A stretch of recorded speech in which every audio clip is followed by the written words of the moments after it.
Hello students, welcome to the Bharat Group of Schools and Colleges. I am Arif sir. Today we are starting with second chapter of economics. Number 2 पे रहेगा. Chapter number 2 का नाम हमारे syllabus में है Utility Analysis. अच्छी बात ये है चैप्टर की पुराने पोर्शन में भी था, नए पोर्शन में भी as it is continue है. One of the interesting chapter of economics. बहुत रियलिस्टिक जिसे कह सकता हूँ वैसा सब्जेक्ट है. अब ये चैप्टर भी एकदम रियलिटी में डिस्कस करना है हमें, तो वैसे ही हमारा फॉर्मेट हम जो सेट करके चले मीनिंग, डेफिनेशन, फीचर्स, उसी तरह आज हम लोग सबसे पहले स्टार्ट करेंगे यूटिलिटी का मीनिंग. अभी देखते हैं मीनिंग ऑफ यूटिलिटी कैसे बनता है हमारे पास. तो पहले इन जनरल सेंस बात करते हैं. इन जनरल अगर एक ऑर्डिनरी पर्सन को, एक कॉमन मैन को पूछा जाए व्हाट इज यूटिलिटी, तो उसका आंसर आएगा यूजफुलनेस. हर वो चीज जो मेरे इस्तेमाल में आ जाए उससे को मैं यूटिलिटी बोल दूंगा. जैसे ड्यूरिंग द लेक्चर ये मार्कर मेरे इस्तेमाल में आ रहा है तो मार्कर मेरे लिए यूटिलिटी है, और you can say marker is useful to me in general sense. But जब उसी चीज को मैं इकोनॉमिक्स में कन्वर्ट कर देता हूं तो थोड़ा सा डेफिनेशन में चेंज आ जाएगा और यू कैन से मीनिंग में चेंज आ जाएगा. In economics utility is the capacity, ताकत, power you can say, of a commodity to satisfy human wants. Economics ने थोड़ा सा चेंज कर दिया. इकोनॉमिक्स बोलता है कोई भी चीज के अंदर अगर कैपेसिटी है, ताकत है, एक कमोडिटी में कि वो किसी भी इंसान की वांट्स को सेटिस्फाई कर ले, और जैसे वो इंसान की वांट सेटिस्फाई हो गई, in economics a person is able to received utility. Example, बहुत प्यास लगी है, water is the best example of utility. Being a water is a commodity, water has capacity to satisfy the human wants of thirst. प्यास लगी है ना, thirsty person. और इसी एग्जांपल पे जाते हैं ना, night before the examination, कल सुबह पेपर है तो आज रात, all kind of books, oh sorry modern generation, books नहीं, आपके इंस्टाग्राम, व्हाट्सएप से जमा किए गए नए वाले फोटोज जो आपने नोट्स के क्लिक किए हैं, आपकी इमेजेस यू कैन से जो आपने सेव करके रखे हैं, और अभी मॉडर्न लेक्चर्स में हमारे ऑनलाइन लेक्चर्स, तो ये सब आपको नाइट बिफोर द एग्जाम आपकी पढ़ने की वांट को पूरा कर देंगे और आपको क्या मिलेगी? Utility. So the basic meaning in economics is utility is the capacity of a commodity to satisfy human wants. जो भी चीज आपकी जरूरत को पूरा कर देगी उसको इकोनॉमिक्स में मैं यूटिलिटी बोल दूंगा. तो अब से हम डिफरेंस लेके चलेंगे. एक आम इंसान जर्नल टर्म में, ऑर्डिनरी सेंस में यूटिलिटी को यूजफुलनेस बोलेगा, इकोनॉमिक्स बोलेगा नहीं भाई, मेरे हिसाब से utility is the capacity of a commodity to satisfy human wants, और वो चीज जो इंसान की जरूरत को पूरा कर सकती है उसे हम इकोनॉमिक्स में नाम दे देंगे यूटिलिटी. अब एग्जांपल के तौर पे मैं आपको एक एग्जांपल यूटिलिटी का दे सकता हूं, वाटर. एक एग्जांपल मैं आपको यूटिलिटी का दे सकता हूं, फूड. एक आपके मैंने नॉलेज के लिए एग्जांपल दे दिया, इमेजेस वगैरह, या एग्जामिनेशंस के लिए एग्जांपल दे दिया हम लोगों ने. सो हर वो चीज मोरलेस जो मेरी जरूरत को पूरा करने के लिए काम आएगी, मैं उसको इकोनॉमिक्स में नाम दे दूंगा यूटिलिटी. दो चीजें क्लियर हुई. मीनिंग जनरल सेंस में यूजफुलनेस, इकोनॉमिक सेंस में capacity of a commodity to satisfy human wants. Doubt? Meaning हो गया? अभी डेफिनेशन रहेगा ना, अभी डायरेक्ट फीचर्स रहेंगे, नए वाले में डेफिनेशन नहीं है. After discussion of meaning of utility, next answer जो एग्जामिनेशन पॉइंट ऑफ व्यू से जिसको हम इंपॉर्टेंट भी बोल सकते हैं students, that is features of utility. 8 features हमें डिस्कस करने हैं यूटिलिटी के. हमारे बोर्ड एग्जाम को लेके one of the expected questions हम जिसे कह सकते हैं, अभी हमारे पास मीनिंग ऑफ यूटिलिटी क्लियर है, power of a commodity to satisfy human wants, वो चीज जो तुम्हारी जरूरत को पूरा कर दे। लेकिन अभी यूटिलिटी अपने कुछ फीचर्स बता रही है। सबसे पहला फीचर्स बोलते हैं यूटिलिटी इज रिलेटिव कांसेप्ट। इसका मतलब मैं यूटिलिटी को अकेले नहीं पढ़ सकता हूं, मुझे जब भी यूटिलिटी को पढ़ना होगा ना तो मुझे हमेशा टाइम को, हमेशा प्लेस को इंपॉर्टेंस देनी पड़ेगी। सर इसका क्या मतलब, वो आप टाइम प्लेस को क्या करोगे यूटिलिटी के साथ? बेटा एक बहुत अच्छा एग्जांपल लेते हैं। सैंड हमने सुना है, रेती, रेती वो समुद्र के किनारे भी है और कंस्ट्रक्शन की साइट पर भी है। ज्यादा यूटिलिटी वो जो सैंड समुद्र किनारे वहां पे नहीं है, लेकिन जैसे ही मैं उसका क्या चेंज कर दूंगा, प्लेस और टाइम भी चेंज कर दिया ना भाई, कंस्ट्रक्शन हो रहा है वहां पर, तो वो सैंड का ऑटोमेटिकली यूटिलिटी आ जाएगा। इसका मतलब utility can be change due to change in time and place of a commodity. किसी भी चीज की जगह या किसी भी चीज का टाइम बदली होने की वजह से अगर यूटिलिटी क्रिएट हो जाती है तो हम यूटिलिटी को कह देते हैं रिलेटिव कंसेप्ट। थोड़ा और एलोबरेट करते हैं ना इसको। अभी if I talk about sweaters, so sweaters definitely have utility, but if I talk about two states, Rajasthan and Kashmir, so definitely हम सब बोलेंगे Kashmir has more utility of sweater because colder place as compared to Rajasthan जो थोड़ा एक hotter place है, warmer environment वाला है, तो वहां पर स्वेटर की यूटिलिटी नहीं रहेगी। लेकिन जैसे ही वो स्वेटर की प्लेस चेंज करके मैं कश्मीर ले जाऊंगा, डेफिनेटली यूटिलिटी आ जाएगी। तो पॉइंट नंबर 1 में वी हैव टू रिमेंबर कि किसी भी चीज का टाइम और प्लेस को कनेक्ट करके या उसको चेंज करके अगर यूटिलिटी क्रिएट हो रहा है तो हम यूटिलिटी को कह देंगे subjective concept, because it's changed due to the changes in time and place of the commodity. Place of utilization change हो सकता है, time of utilization change हो सकता है, इसीलिए utility बन जाएगा relative concept. Move on to second features, subjective concept. अब subjective concept कैसा समझेंगे हम लोग? सिर्फ very easy example I have for subjective concept. अब एक बात एग्री करेंगे कि all are human being, but एक भी ह्यूमन बीइंग एक जैसा नहीं दिखता है। We all are heterogeneous, मतलब सबका shape, size, colour, weight, height etcetera etcetera, gender वेंडर सब डिफरेंट जाएगा ना। अभी एक एग्जांपल है, दो लोगों की बात करते हैं हम, एक जिसने रोजा रखा है और एक जिसने रोजा नहीं रखा है। तो मगरिब की अजान होगी और दोनों दस्तरखान पे बैठे हैं, सो डेफिनेटली जिसने रोजा रखा है ना उसको पानी पीने से थोड़ी सी ज्यादा यूटिलिटी मिलेगी एज कंपेयर टू जिसने रोजा नहीं रखा है, क्योंकि भाई वो वाले को ज्यादा प्यास लगी होगी, उसने सहरी के बाद से लेके इफ्तारी तक कुछ भी खाया पिया नहीं है। देखो दोनों लोगों को मैंने पानी पिलाया, बट दोनों को मिलने वाला जो सेटिस्फैक्शन लेवल है वो डिफरेंट है, क्योंकि यूटिलिटी आपके मेरे जैसे ह्यूमन बीइंग्स में डील करता है, इसीलिए यूटिलिटी क्या बन जाएगा? Subjective concept. सब्जेक्टिव कंसेप्ट को मैं बहुत अच्छे से 2 वर्ड में लिख सकता हूं। सब्जेक्टिव कंसेप्ट मतलब पर्सन टू पर्सन चेंज होने वाला है क्लास। जैसे जैसे मैं पर्सन चेंज करता जाऊंगा वैसे वैसे यूटिलिटी चेंज होती जाएगी। फॉर एग्जाम्पल, और इजी एग्जाम्पल ले सकते हैं ना हम लोग, you all got more or less same question paper of 10th standard, but marks किसी के भी सेम नहीं है। यूटिलिटी सबको मिली है क्वेश्चन पेपर लिख के, लेकिन कोई 40 लाया, कोई 80 लाया, कोई 90 लाया और कोई बेचारा फेल भी हो गया। Because utility is which concept? Subjective concept, which is changed from person to person. 2 point हो गए। पहले टाइम और प्लेस के लिए आया तो relative concept, person to person change हुआ तो सब्जेक्टिव कंसेप्ट। अच्छा ना 8 साल से पढ़ा के एक ही एग्जांपल दे रहा हूं, मैं आप लोगों को भी दे देता हूं, बहुत सिंपल है।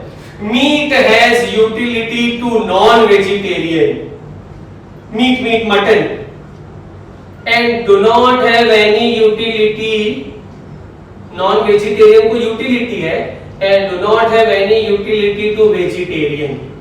देखो दो पर्सन जैसे चेंज हुए, उनकी लाइक्स डिसलाइक्स चॉइस चेंज हो गई और ऑटोमेटिकली मिलने वाली यूटिलिटी भी चेंज हो गई, इसलिए यूटिलिटी को बोलेंगे हम लोग सब्जेक्टिव कंसेप्ट। थोड़ा एम्फसाइज करूंगा वापस से। पॉइंट नंबर 1 टाइम और प्लेस है इसलिए रिलेटिव है क्लास, और पॉइंट नंबर 2 पे मैं बोल रहा हूं पर्सन टू पर्सन चेंज हो रहा है भाई, from one person to another. अभी ये लेक्चर सबको समझ में आ रहा होगा, सेम आ रहा होगा क्या?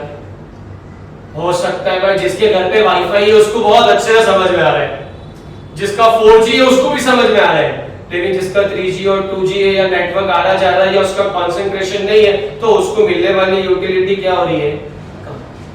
चेंज हो गया। देखो आप लाइव एग्जांपल समझ लो, रिलेटिव हुआ टाइम और प्लेस की वजह से, सब्जेक्टिव हुआ फ्रॉम पर्सन टू पर्सन की वजह से। थर्ड पॉइंट पे चलते हैं, नो एथिकल कंसीडरेशन। 8-10 मिनट ये लेक्चर में हमने इतना डिस्कस किया यूटिलिटी को, लेकिन मैंने ऐसा बोला क्या utility is always right, utility is always wrong, utility can B right can be wrong? I am not interested. I am interested only in one word, that is utility. We all know consumption of alcohol, consumption of goa, गुटखा, पान मसाला, हुक्का, cigarettes are injurious to your health, हानिकारक है सेहत के लिए, फिर भी लोग कंज्यूम्ड कर रहे हैं। The reason they are getting utility. So utility क्या बोलता है? I am least interested what is wrong और what is right। और ये बुक में तो क्या लिखा है मालूम है? यूटिलिटी इज इररिस्पेक्टिव, राइट और रॉन्ग, करेक्ट और इनकरेक्ट, फेयर और अनफेयर, ट्रू और फॉल्स, गुड और बैड। मतलब मुझे इंटरेस्ट क्यों नहीं है? मुझे इंटरेस्ट सिर्फ किस चीज में है? यूटिलिटी में। As long as I am getting the utility. अभी चाकू देखा है हमने घर में, नाइफ। रमजान में मम्मी को फ्रूट कट कर दे के काम आ रहा है, मैं बोलूंगा अरे वाह कितनी अच्छी बात है, राइट यूटिलिटी। आपने लेके चले गए वो चाकू को और जाके किसी का कत्ल कर दिए। अरे सर मैं कैसे कत्ल कर सकता हूँ? अरे भाई हो सकता है आपको कत्ल करके यूटिलिटी मिलने वाली हो, हमें तो मतलब किससे है? यूटिलिटी से। तो मैं पहले वाले को यूटिलिटी एप्पल कट करके मिली, दूसरे वाले को यूटिलिटी गला कट करके मिली, इसीलिए यूटिलिटी बोलता है लीस्ट इंटरेस्टेड। आप मुझे एथिकली कंसीडर ही नहीं कर सकते हो। मैंने ऐसा थोड़ी बोला utility is always right, utility is always wrong. My concept is I am getting utility, that's all. वो सही आए गलत आए, आई एम नॉट इंटरेस्टेड। इसलिए फीचर्स नंबर 3 इटसेल्फ से no ethical consideration. Number 4, utility differs from usefulness. अभी आप बोलोगे सर आप ही ने बोले थे in ordinary sense और general sense utility मतलब usefulness, correct? बट आप इकोनॉमिक्स पढ़ रहे हैं यार, इकोनॉमिक्स बोलता है यूटिलिटी हमेशा यूजफुलनेस से अलग होगा। बहुत बार ऐसा होगा कि चीजों में आपको यूजफुलनेस मिलेगी बट यूटिलिटी नहीं मिलेगी, या ऐसा भी हो सकता है चीज आपके लिए यूजफुल ना हो लेकिन उसमें यूटिलिटी मिले। देखो मेरे स्टेटमेंट पे ध्यान दो, मैं बोल रहा हूं ऐसा भी हो सकता है कि आपको यूजफुलनेस मिलेगा और यूटिलिटी भी मिलेगी, लेकिन बहुत बार ऐसा भी हो जाएगा कि यूटिलिटी मिलेगी लेकिन यूजफुलनेस नहीं मिलेगा। वो ड्रंकर्ड्स, शराब पीने वाले, अल्कोहल्स, इसके अलावा और क्या एग्जांपल लेंगे हम लोग? एक वो अपने ड्रंकर्ड्स हो गया, इसके अलावा एग्जांपल ले लो स्मोकर हो गया। ये सब लोगों को डेफिनेटली वो सब का कंजम्पशन करके क्या मिल रही है? यूटिलिटी। लेकिन क्या उसका कंजम्पशन करना उनके लिए यूजफुल है? नहीं है। इसलिए यूटिलिटीज डिफर फ्रॉम यूजफुलनेस। और हमने तो ऊपर ही बता दिया राइट और रॉन्ग से हमें फर्क ही नहीं पड़ता है, और राइट और रॉन्ग हो कुछ भी हो हमें मतलब यूटिलिटी से। तो चौथे वाले पॉइंट पे आके बोल देंगे सर आपको यूटिलिटी मिलेगी, आप ये मत बोलना हर बार आपको यूटिलिटी के साथ यूजफुलनेस भी मिलेगा। मिल भी सकता है, नहीं मिल सकता। It is not a guarantee कि आपको यूटिलिटी भी मिले और यूजफुलनेस भी मिले। हो सकता है एक पॉइंट पे आपको यूटिलिटी मिल जाए, एक पॉइंट पे आपको यूजफुलनेस मिल जाए, दोनों भी मिल जाए। लेकिन बहुत बार ऐसा भी हो जाए कि आपको यूटिलिटी मिले लेकिन वो प्रोडक्ट आपके लिए यूजफुल ना हो। Number 5, utility is different from pleasure. मजा आना, हैप्पीनेस यू कैन से, pleasure the meaning. But utility को बोल रहा हूं मैं प्लेजर से अलग है। क्यों सर? यार अभी एक बहुत इजीएस्ट एग्जांपल लेते हैं। किसी इंसान को कोई पर्टिकुलर बीमारी हो गई, कोई पर्टिकुलर किसी पर्सन का ऑपरेशन हो रहा है, या आप और मैं तबीयत खराब हो गई और हमने दवा खाई, डेफिनेटली ऐसा कोई नहीं होगा जो बोलेगा अरे my hobby is to take medicines, मुझे दवा खाने बहुत मजा आती है, या इंजेक्शन तो मेरा फेवरेट है, ऐसा तो कोई नहीं बोलने वाला है। लेकिन आप सोचो, बिटर मेडिसिन्स, इंजेक्शंस, ऑपरेशंस कहीं ना कहीं उस पर्टिकुलर पेशेंट को अच्छा करके उसे क्या प्रोवाइड करते हैं? यूटिलिटी। लेकिन बिल्कुल भी उसे क्या नहीं मिलता है? प्लेजर। अभी हमने हमारे घर पे वेडिंग इनविटेशन एक्सेप्ट किया है कि सो एंड सो डेट पे mister A and mister B का, सॉरी मिस्टर ए एंड उनकी बेटी का या बच्चों का शादी है, girl and boy I am talking about, शादी का इनविटेशन हमने एक्सेप्ट किया है। बट कभी आपको ऐसा इनविटेशन आया है क्या? On so and so date mister A का ऑपरेशन है, यू मस्ट बी प्रेजेंट? नहीं। लेकिन वो मिस्टर ए के ऑपरेशन के बाद डेफिनेटली मिस्टर ए को क्या मिलेगी? यूटिलिटी। लेकिन वो उनके लिए बिल्कुल भी प्लेजर नहीं रहेगा। तो पॉइंट नंबर 5 पे बोलेंगे utility is different from pleasure. 5 point हो गए class. Number 6, utilities differ from satisfaction. Satisfaction मतलब मेरी जरूरत पूरी हो गई, और यूटिलिटी मतलब मेरे पास पावर है वो जरूरत को पूरा करने का। फर्क समझो। अभी रियलिटी का एग्जांपल लेते ना, हम लोग जैसे अल्लाह अकबर सुनते हैं मगरिब में पानी का ग्लास पी लेते हैं खजूर खा के। मैं बोलता हूं जैसे ही आपने वो खजूर को खाया, पानी का ग्लास पिया, आई गारंटी आपको क्या मिल गई? यूटिलिटी। लेकिन सेटिस्फैक्शन 15 मिनट के बाद मिलता है जब दस्तरखान कंप्लीट हो जाता है। यूटिलिटी स्टार्टिंग पॉइंट है और सेटिस्फैक्शन एंड रिजल्ट है। कंज्यूमर ने काम करना स्टार्ट किया, आपको यूटिलिटी मिलना शुरू हो गई। मैंने लेक्चर स्टार्ट करने के टाइम पे आपको बोला ना हेलो स्टूडेंट्स, जब भी आपको यूटिलिटी मिलना शुरू हो गई थी। लेकिन जब ये लेक्चर कंप्लीट हो जाएगा तो आपको क्या मिलेगा? सेटिस्फैक्शन। तो मैं कैसे बोल सकता हूं यूटिलिटी मेरा स्टार्टिंग पॉइंट है और सेटिस्फैक्शन मेरा एंड रिजल्ट है। यूटिलिटी मेरा स्टार्टिंग पॉइंट है और सेटिस्फैक्शन मेरा एंड रिजल्ट है। Number 7, very interesting. Utilities depends upon intensity of wants. जिस चीज की हमको बहुत ज्यादा जरूरत होती है ना, ऑटोमेटिकली उससे मिलने वाली यूटिलिटी भी हमारी बढ़ जाती है। जैसे नाइट बिफोर द एग्जामिनेशन, ऐसा बच्चा भी पढ़ेगा जिसको सब्जेक्ट भी नहीं मालूम, उस टाइम पे उसकी इंटेंसिटी बहुत ज्यादा है, ऑब्वियसली यूटिलिटी ज्यादा मिलेगी। अब द डे लॉकडाउन खत्म हो जाएगा इंशाल्लाह और हम सबको बोल दिया जाएगा बाहर जाओ, तो आप सोचो ना हम लोगों को क्या लेवल का यूटिलिटी मिलेगा यार। क्योंकि हम लोग बैठे बैठे बैठे हमारी वांट बहुत ज्यादा क्या हो गई है? इंटेंस।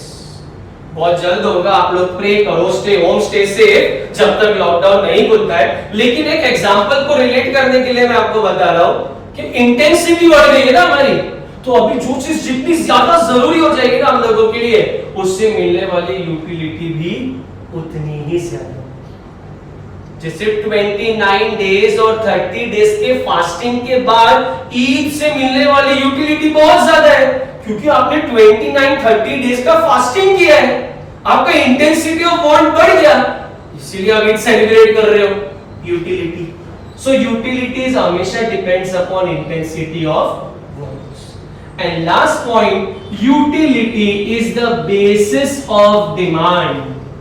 बट वही चीज खरीदूंगा ना जिस चीज की मेरे को जरूरत है।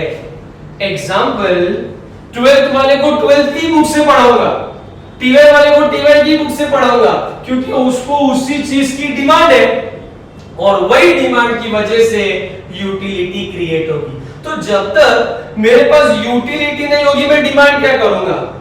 प्यास लगी है तो पानी पीऊंगा ना, क्योंकि पानी के अंदर ही काबिलियत है प्यास बुझाने की। तो water has utility, that's why to satisfy the want of thirsty person उसने वाटर को क्या कर लिया? डिमांड। तो तो यूटिलिटी बन जाएगा बेसिक ऑफ डिमांड। अब ये बोर्ड पे लिखना है तो मार्कर मेरी जरूरत हो गया है, ये मार्कर ही मुझे लिखकर क्या देगा, यूटिलिटी। इसीलिए मैं क्लास के लिए पहले डिमांड करूंगा मार्कर की। So demand, utility is always the basis of demand. Quick review देखते हैं 8 पॉइंट का।